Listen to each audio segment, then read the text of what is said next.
satu lagi pertanyaan ya teman-teman ya. Nah ini penanya terakhir, Cindy Indriani dari Vkom juga. Cindy.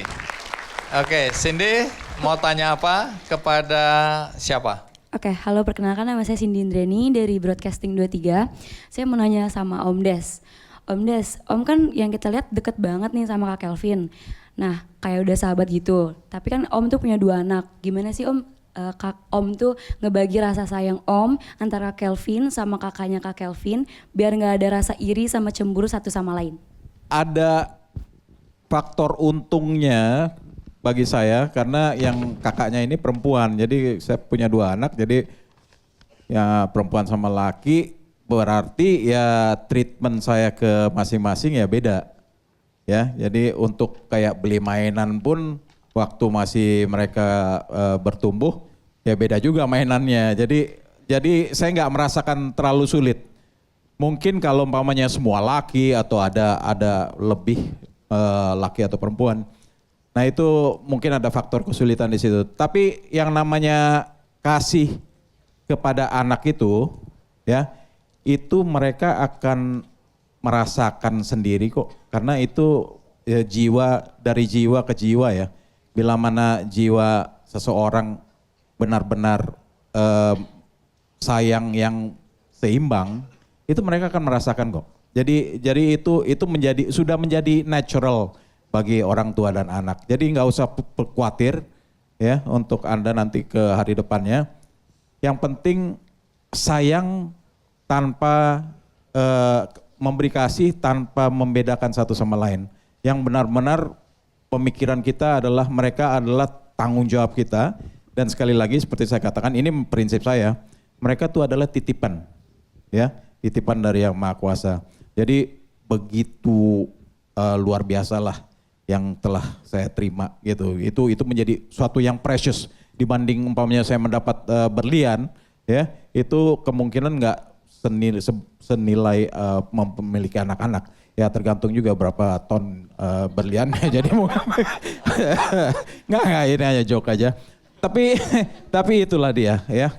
Itu menjadi naluri baca jiwa orang tua ke jiwa anak. Pasti mereka akan merasakan. Demikian. Terima kasih Om. Baik, terima kasih. Nah mungkin closing statement dari masing-masing ya, mewakili anak. Jadi apa yang diinginkan anak dari orang tua? Apakah betul persahabatan gini adalah cara yang efektif bagi seorang anak yang membuat dia bahagia ya? Saya nggak tahu teman-teman bagaimana orang tua ya memperlakukan teman-teman, apakah tetap menjaga jarak atau menjadikan teman atau dengan cara masing-masing tentu ya. Jadi setiap keluarga punya caranya. Jadi ini bukan benar dan salah, tapi tepat atau tidak, cocok atau tidak dan seterusnya. Saya dari kecil ya sepakat sama istri kita menjadikan anak sahabat. Jadi relax saja ya, jangan terlalu banyak marah. Di rumah kami punya rules, kalau nggak ada kebakaran nggak usah teriak-teriak gitu ya. Jadi kita relax saja, setiap manusia punya kesalahan, setiap manusia punya tujuan. Jadi kita hargai masing-masing. Mereka menghargai orang tuanya ya dengan cara mereka. Tapi dari Marlo dulu deh. Pas banget tadi ayah ngomong kayak gitu, aku tadi pengen ngomong, kan ayah tadi barusan bilang kita itu menghargai orang tua kita kan. Nah ini yang menurut gue sangat susah untuk dibangun dan dibedakan. Karena yang gue rasakan kepada orang tua gue itu adalah respect bukan ketakutan. Jadi kalau menurut gue, kalau gue build up karena fear, bukan karena respect, gue kayaknya lebih parah dari sekarang. Cuman gue tahu batasan gue karena gue mengembalikan respect yang diberikan oleh bapak dan ibu gue kasih. Dan menurut gue respect itu bukan diberikan tapi harus di-achieve. Jadi rasa kehormatan itu bukan, bapak gue juga bukan yang kayak, ya gue bapak lu harus respect gue. Dia tuh ngasih tahu kenapanya, kenapa gue harus respect. Kenapa lu harus respect gue sebagai gue bapak lu. Nih value yang gue kasih apa, nilai yang gue kasih apa. Jadi menurut gue kenapa gue bisa dekat banget sama keluarga gue dan tapi kita jarang banget berantem. Karena itu terbangun sense saling menghormati. Bukan berarti bapak ibu gue gila hormat terus anak-anaknya jadi kayak, enggak lu tuh semua pion-pion gue, enggak gitu. Kita dikasih tempat buat berekspresi, buat berbicara dan segala macam. Itu yang satu gue suka. Kedua mungkin yang gue ngerasain adalah Ini yang gue rasain di keluarga gue ya guys ya. Jadi kalau beda sama keluarga kalian ya ubahlah nyet. Ayolah, keluarga gue lagi hits bro. Nah, nggak saya caranya waktu itu. Tapi yang gue ngerti banget adalah mereka itu tahu betul bagaimana membedakan equality sama fairness. Menurut gue ini dua hal yang sangat berbeda. Karena kalau equal itu nggak selamanya fair dan kalau fair itu nggak harus equal. Ini yang mereka kasih ke anak-anaknya. Contohnya misalkan bokap gue gitu ya, kita ngomongin equality sama fairness. Bokap gue waktu itu ngasihin kaki buntung buat berapa 1.000 orang lah kaki buntung. Misalkan kalau kita ngomongin equality, dia ngasih kanan aja semua. Ada orang kaki kiri kasih kanan aja. Loh fair dong, gue ngasih semua orang kaki kanan. Tapi equal dong, tapi kan nggak fair. Yang gue butuhin kaki kiri misalkan Pak. Nah itu yang terjadi di keluarga gue yang gue rasa banget. Ketika bisa aja nyokap bokap gue misalkan ngasih uang jajan gitu. Ngasihnya semuanya 100.000. Tapi ketika gue beda 6 tahun sama 8 tahun. Anak SD ngapain megang 100.000? Jadi menurut gue itu bukan equality, itu fairness. Dan itu yang gue mencoba aplikasikan ke kehidupan sehari-hari dari apa yang gue rasakan di kehidupan gue, di kekeluargaan gue. Jadi jangan pernah samain equal itu fairness ya guys. Kalian harus menjunjung tinggi fairness. Terima kasih, sekian dari saya pamit dulu.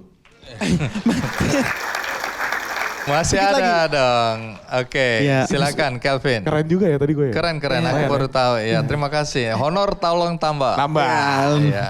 Luar biasa banget, belajar banget dari Om Andi, belajar banget dari Marlo. Saya agak bingung nambahinnya, tapi mungkin yang saya terapkan belakangan ini, setahun 2 tahun belakangan adalah have a sense of empathy. Mungkin ini sesuatu yang udah di take it for granted, udah lama dilupakan sama orang-orang. Dan dalam berkeluarga, empathy itu adalah alangkah baiknya diterapkan baik dari anak maupun dari orang tua. Contoh dari anak. Ini yang mungkin terlihat di social media, saya harus fair bahwa it's the bright side of the moon. Every family has also the dark side of the moon. Kadang-kadang juga ada ketidaksetujuan saya dan ayah saya misalnya. Sampai suatu hari harus settlement, saya ngobrol, saya duduk, saya communicate bahwa saya nggak setuju dengan hal-hal ini. Saya ngerasa sakit hati, tapi saya memaafkan. Saya cuma pengen let it out. Ada komunikasi di situ. Dan ketika saya punya empathy, saya juga akhirnya bisa memahami bahwa orang tua itu bukan 100% ya baik semua. Ada juga kadang-kadang kesalahan-kesalahannya gitu. Dan ketika kita udah bisa ngerasa oke, dia juga manusia, dia juga bisa punya salah. Saya pun juga manusia, saya bisa punya salah. Tapi alangkah baiknya untuk kita ada kasih di situ loh. Nggak harus selalu sempurna. Kadang-kadang nih, saya baru sadar juga ketika saya punya proyeksi pikiran, papa saya mah begini. Mama saya mah begini. Padahal si begini-begininya itu hanyalah proyeksi pikiran kita. Itu nggak nyata. Dan lebih buruknya lagi, ketika proyeksi pikiran itu dijadikan beban, jadinya nyata. Padahal belum tentu juga gitu kan ya. Nah itu yang harus kita berdamai sama diri kita sendiri dulu. Ada yang bilang, iya tapi nyokap gue tuh gini, bokap gue tuh gini. Kalau aku share sama teman-teman ya, aku selalu bilang, start from yourself. Have a sense of empathy dan jangan proyeksikan yang mungkin gak nyata itu gitu. Nanti energinya akan kerasa tuh. Akan ada mulai perubahan dan itu semua butuh proses. Saya tahu Gen Z juga kayaknya pengennya cepet.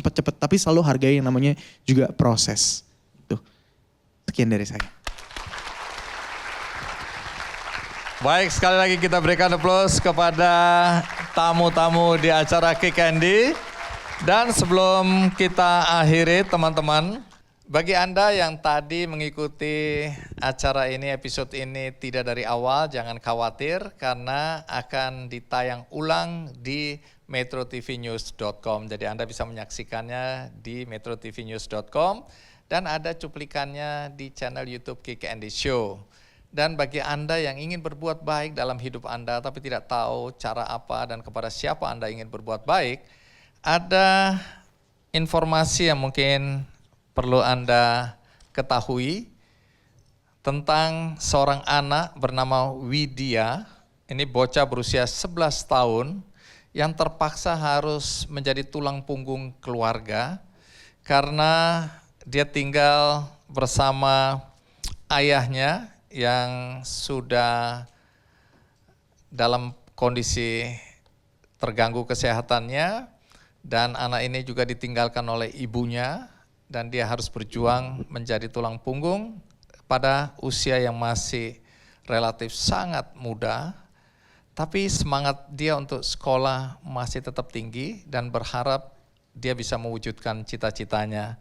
Widya tinggal di Desa Lubuk Karet, Betung, Banyuasin, Sumatera Selatan. Ya, jadi kalau Anda ingin membantu Widya yang harus menjadi tulang punggung dengan jualan kerupuk setiap hari untuk mencari nafkah bagi keluarganya, Anda bisa klik benihbaik.com dan di situ Anda bisa cari campaign atau penggalangan dana dengan judul Widya menjadi tulang punggung keluarga dengan berjualan kerupuk.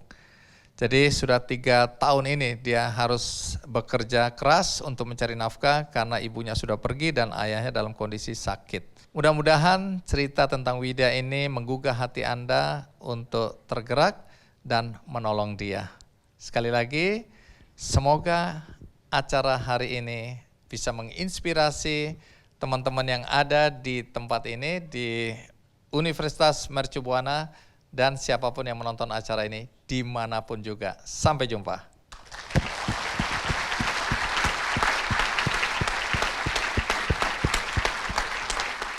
Jelajahi cara baru mendapatkan informasi. Download Metro TV Extend sekarang.